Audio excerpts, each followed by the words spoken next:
Morning, campers. What's that? Oh, apparently the EBS signal went off in Donald Trump's speech in New York. Santa Surfing posted this. Let's just have a look at the video. Don't know if you can see that. There it is. What's the EBS? Well, the EBS is the emergency broadcast system. Now, regular viewers will know that we've been waiting for this for years. About 8 years now. What is it exactly? Well, the idea is that there would be an emergency broadcast system that would, every phone, every TV, every computer would only receive one signal. And that signal, allegedly, would play an 8-hour movie of stuff going on. Or what's been really going on behind the scenes, which means we'd be seeing things like, I mean, for conspiracy theorists like me, this would be a godsend, because it means that everybody would have to shut up, because we've been going on about child trafficking, satanic ritual abuse, 22,000 children go missing every single day since the Second World War, which is 1 billion souls. Atrocities, the financial system being fraudulent, everything being a lie. This is what we're dreaming of. And the reason why I think it's interesting to see that this EBS popped up in the middle of Trump's speech was, and what was interesting about it is that it wasn't an actual EBS signal. It wasn't actually going off. It was somebody in Santa Surfing's comments said, "Ask Grok." Now, I'm not a big fan of asking AI stuff. I mean, why would you do that? Be like asking your washing machine for a shopping list. But, you know, there is a bit of use in it. And what I found interesting about that is that Grok said that the signal was not an actual EBS. Thank you very much. It was, let's get a new coffee. Cheers. God damn, that's hot. That this EBS was a glitch, but it was an EBS screen. How do I know that? Because, and this is a funny story, well, it's funny to me, but when I arrived on tour in America in 2022, a number of weird things happened. Firstly, I got waved into the country. Everybody in front of me got searched, but I didn't. I just got asked. The guy at the desk just said, "Have you got any tobacco on you?" And I said, "Yeah, I got some fags in my bag." He said, "We don't use that word in this country. Welcome to America." So I got in to America in 22, went on tour with the Truth Tour 2, part of Screw Big Gov, which was a life-changing experience for me. But I think it was the first venue? I think it was the first venue. It was near Folsom Prison, where Johnny Cash did his famous stuff. And I think he was in prison, wasn't he? And it was at the community centre there. And I think, there was a guy on stage who's no longer with us called Mr. Trump-tastic, who was, I think he was from Hong Kong, a really lovely fella, sadly passed on. And while he was on stage, my phone started going, eep, eep, eep, eep. And I was like, I couldn't turn it off. It was emergency broadcast system test. Nobody else's phone had gone off. The SIM that I was using was one that I'd bought at LAX, LA airport, in a booth. So I had an American SIM. And yeah, it was like, and I was frantic, and I was like, I'm really sorry to disturb you. I couldn't turn it off. So this EBS glitch on the screen at Trump's talk in New York is extremely interesting. And, you know, regular viewers to my channel will know that I'm always asking Janine the cards, is the EBS, because everybody asks the same question, when's the EBS happening? Because it would be such a relief to those of us who've stood up in the middle of all this madness and had shit thrown at us for 5 or 6 years now, from crazy people. I mean, and I'm also, as you scroll through X in the morning, you see things like, you know, I read a post, I think, from Yorkshire Lass, that said there are still people in the UK, for example, who think Starmer's doing a good job. What? What boat did these people come in on? Talking of boats, people coming in on boats. This is very interesting, and I have spoken about this before. Now, as a lifelong fan of comedy, it was heartbreaking to me a few years ago as I was scrolling back through my favourite British comedies over the years, from Monty Python to the Two Ronnies, to Are You Being Served, to Benny Hill, all the stuff that, you know, we got told was no good to watch, and also more modern stuff, Catherine Tate, that kind of thing. Two of the funniest guys ever to be on British comedy screens are Harry Enfield and Paul Whitehouse. Now I'm just going to play you this clip, just so that you can see what I'm talking about.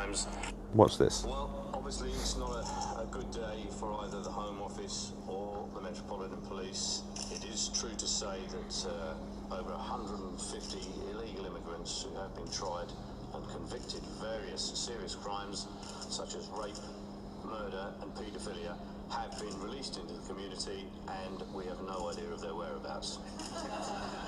On a lighter note, we did arrest Pete Doherty last night. Now, Obviously, it's not a why is that interesting? Because that was from a TV show in 2007. Is it predictive programming? Yes. Is it, you know, we're living, our whole lives have been a movie. It's not real. It feels real, it looks real, it smells real, it touches like it's real, but it's not really real. What I realised about, I don't know, 4 or 5 years ago, against my wanting to realise it, was that all comedy, in fact, all movies, all television, but in particular comedy, was co-written at the very least by the Tavistock Institute. And if you've not heard of the Tavistock Institute, you need to go and research it. I've got a great book at home about the Tavistock Institute, and basically it's like how to control a population, how to control the minds of the people, and they do it insidiously with things like that you just saw. Does that mean that all the famous comedians and actors sold their soul at some point, or got coerced into it? Or maybe they just got an agent, you know, working at the BBC who joined their comedy writing team and steered them in a certain direction. You know, maybe they're innocent of being part of this. But it's like the video I made yesterday. Do you have to be in the club to be in the club? You know, when you get offered 50,000 quid an episode, you're going to do what the BBC says, aren't you? And it's not just the BBC, it's ITV, it's all of them, because they're all part of the same machine. You know, this is an unreality that we're in, and us unhooking from that unreality is is really part of the spiritual war. We have to find our connection to our Creator and get a direct line to our Creator. This is why you're going to be very careful about channels, and there's a lot of people talking about the Galactic Federation of Light channel, and it's all channeled, you know, saying how comforting it is. I'd be very wary of things that are comforting, you know, even this, you know, don't be comforted, go and do your own research, but go inside and find your center. Now, I can't believe I'm saying words like this, because 5 years ago I'd have laughed at you, because for me, it's always been about fight, fight, fight. We've got to fight this injustice, the murders of children. That's my main motivation. But part of that, understanding this on a soul level, that's where the real comfort comes from. And it's an individual journey that we're all on. Hence why collectively, see what's happening collectively, like Trump taking over Greenland, the silver going through the roof, the dollar going down, the emergency broadcast system, war potentially happening in Iran, the genocide in Israel. All of these things are, on a spiritual level, there to give us the rub. Because without the rub, Shakespeare said, where there's the rub, without the rub, there's no growth. And we are on an accelerated path of growth. And it's not about who's right or wrong about world events or intel. That's a word I've I don't use, right? A lot of people who say they have intel are just regurgitating somebody else's work without crediting them. And, you know, you've got to be wary of that, because that, again, is part of the spiritual journey. Because if you see somebody saying, I've just had this great intel, amazing intel. I mean, I was reading Benjamin Fulford, or people's responses to Benjamin Fulford's post. Now, Benjamin Fulford, I've been following since about 2011, I think. And he's very interesting, but you've got to take it all with a pinch of salt. You know, one of the stories that Benjamin Fulford was talking about 10 years ago, maybe more, 12 years ago, was about the bonds, huge bonds, trillion-dollar bonds that the Dragon family had given to America to build New York and Chicago and stuff like that in the early 20th century that were never paid back, and they were trying to cash them in. And there was and this sounds crazy, but there was I'll tell you why. I'll tell you the story, and then you'll understand why I know it's true.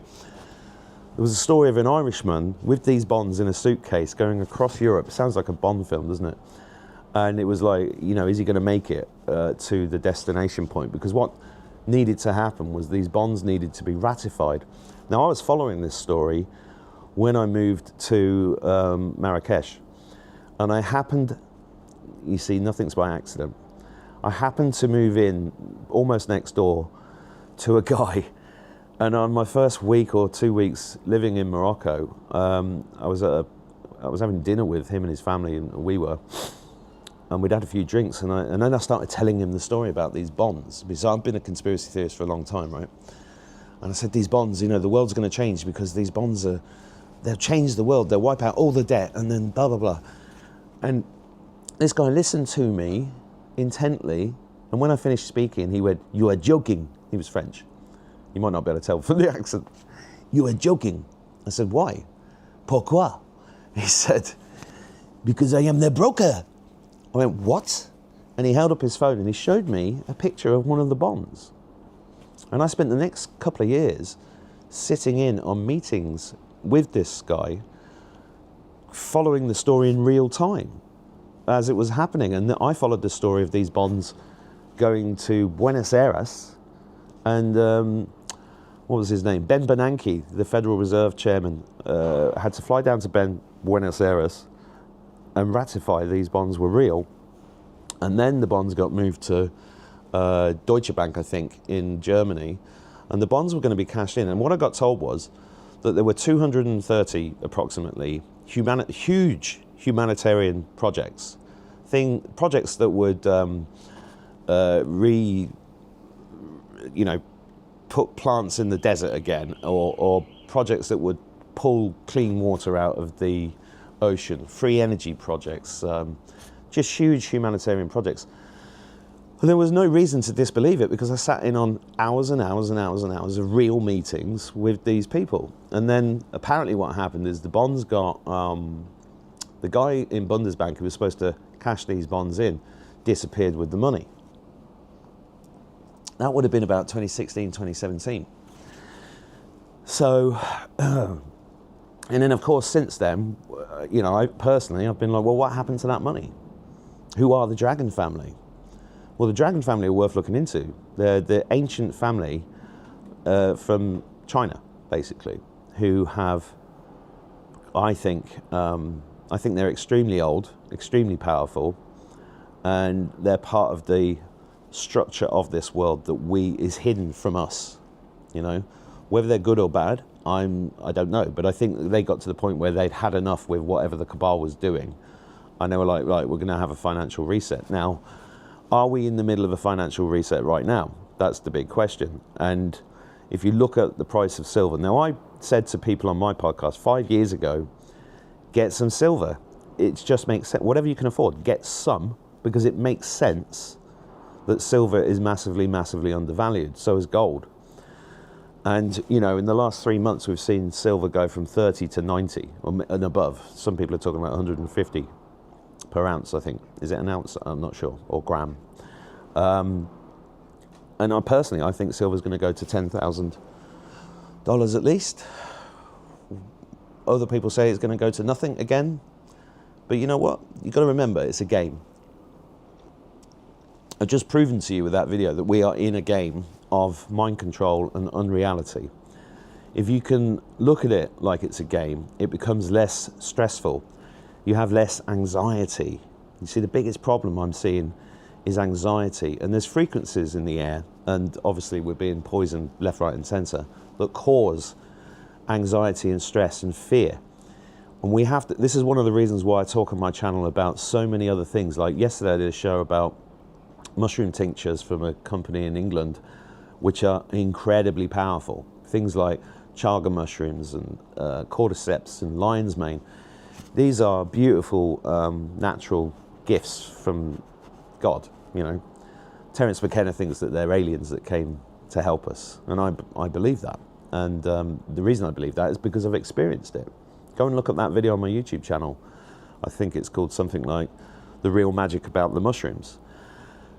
If you've not experienced, you know, those kind of mushrooms. They put you into a state of calm, and they make your brain work better, and they fix things. They're just extraordinary, and all the answers are in nature. This is why I don't push ivermectin. I'd say to people, well, ivermectin has a big, long track record in doing a lot of things, but have you looked at wormwood, red clover leaf, green black walnut? You know, these things get rid of parasites on a daily basis. And, you know, even the kids that I'm seeing locally are full of parasites, which is why I took a foot bath round to my friend's house yesterday, full of hydrogen peroxide and hot water and Epsom salts, because that will pull out the parasites.